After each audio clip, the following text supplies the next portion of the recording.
সাদা পাথরের পর এবার লুটেরাদের নজরে পড়েছে রূপের নদী খ্যাত জাদুকাটায়। গেল এক সপ্তাহে পার কেটে লুট হয়েছে কমপক্ষে ৬০ কোটি টাকার বালু। এতে নদীর ২.৫ কিলোমিটার এলাকা জুড়ে বেড়ে গেছে প্রশস্ততা। ভাঙনের হুমকিতে অন্তত ২০টি গ্রাম, পর্যটন এলাকাসহ বিজিবি ক্যাম্প। বালু লুট বন্ধে কঠোর পদক্ষেপ নিচ্ছে বলে দাবি প্রশাসনের।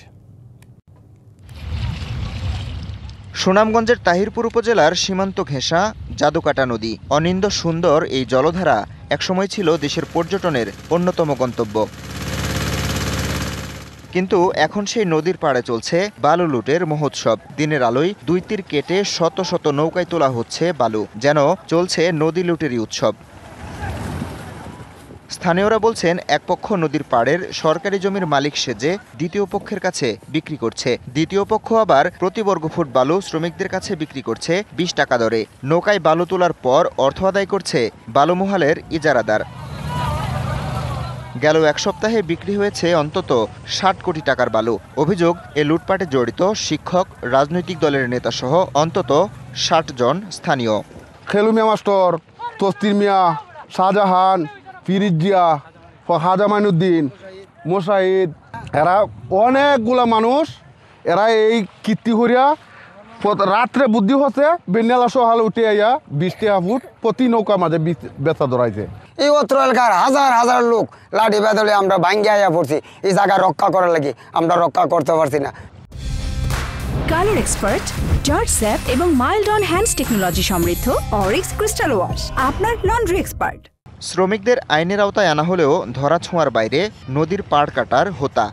আমরা চাই এদের গডফাদারদের আইনের আওতায় কঠিন শাস্তি হোক। বুলাগঞ্জের সাদা পাথরের মতন বালুটাও যাতে এখানে ফেরত আসে।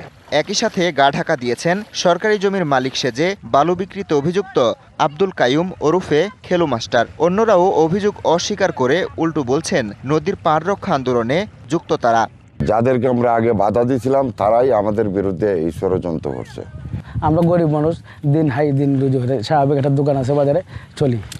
লুটপাটকারীদের কাছ থেকে অর্থ আদায় করলেও ৫১ জনের নামে মামলা করেছে ইজারাদার। আমরা এটার বিরোধিতা করার পরে ওনারা আমাদেরকে ভলেন্টিয়ার আসছিল, ভলেন্টিয়ারকে আহত করে ফেলছে। আমরা ৩ দিন চিকিৎসা ছিল ভলেন্টিয়ার। যারা ওই যে বালুটা বিক্রি করতেছে এবং পার কাটছে তাদের বিরুদ্ধে আমরা অ্যাকশনে যাচ্ছি আর কি। ইজারা বহির্ভূত এলাকায় অবৈধ বালু উত্তোলন বন্ধে সর্বোচ্চ চেষ্টার দাবি বিজিবির। এছাড়া কঠোর পদক্ষেপের কথা বলছে জেলা প্রশাসনও। যখন কিনা আমার টাস্ক ফোর্স শেষ হয়ে যায়, তারাও এই গভীর রাতটাকে বেছে নেই, ইজারা বহির্ভূত স্থান থেকে বালু উত্তোলন শুরু করে। এই বালু উত্তোলন বন্ধে কার্যকরী ভূমিকা রাখার জন্য সর্বোচ্চভাবে চেষ্টা করে যাচ্ছে। ওইখানে ৩ জন ম্যাজিস্ট্রেট, উপজেলা নির্বাহী অফিসার এসিলেন এবং আমাদের কার্যালয়ের একজন সার্বক্ষণিক ওইখানে আমরা টহলের ব্যবস্থা করছি। ইজারাদার যেহেতু কথা শুনতেছে না, ইজারাদারকে আমরা চিঠি দিছি যে তারা যদি এই কার্যক্রম বন্ধ না করে তাহলে ইজারা চুক্তি বাতিল হবে। নদীর পার কাটা বন্ধ করা না গেলে শিমুলবাগান, বিজিবি ক্যাম্প সহ অন্তত ২০টি গ্রাম ভাঙনের মুখে পড়তে পারে। TVC news desk.